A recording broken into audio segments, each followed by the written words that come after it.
I'm focused on what Trump is doing in DC, to be honest with you. Yep.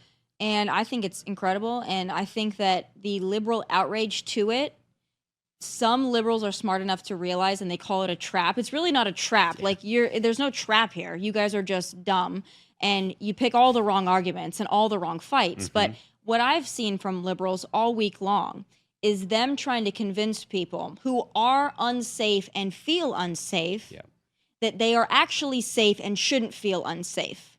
But those same people, I don't think would walk around in certain areas or really any area of DC after 10 p.m. at night alone.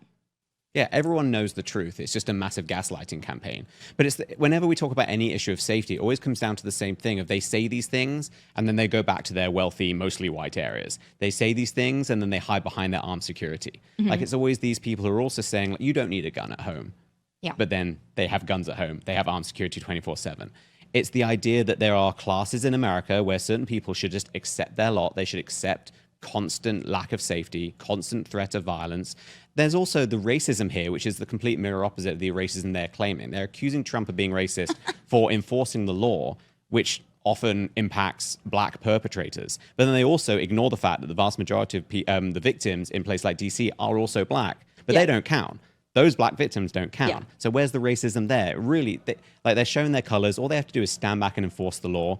And again, Trump is showing what he is best at, which is saying obvious truths. And the fact is that DC has become a hellscape, like many Democrat-run cities. And he's doing what many Republicans have also not been willing to do, which is use the power he has legally to change that. So it's wonderful. And the fact that Democrats are letting him do that, it's a trap of their own making if it is a trap.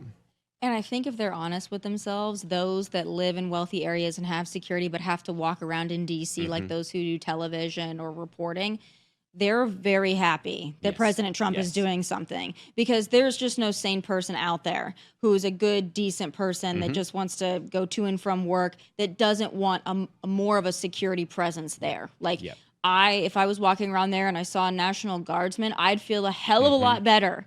So just in their desire to be anti-Trump, they're actually going against, or at least they're saying that they're against more safety and security. They're so dumb.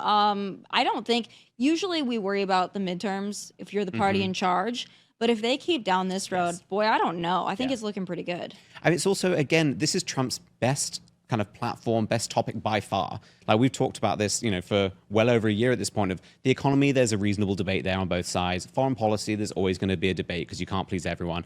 But border control and immigration has always been, for decades, his best policy and his best viewpoint that most people agree with. So the fact that they're choosing to take him on his strongest position is so dumb. It's just so dumb. All they have to do is enforce the law, and then maybe they'll have success focusing on the economy. Maybe they'll have success focusing on foreign policy, even though I don't think they have a lot of room to wiggle there.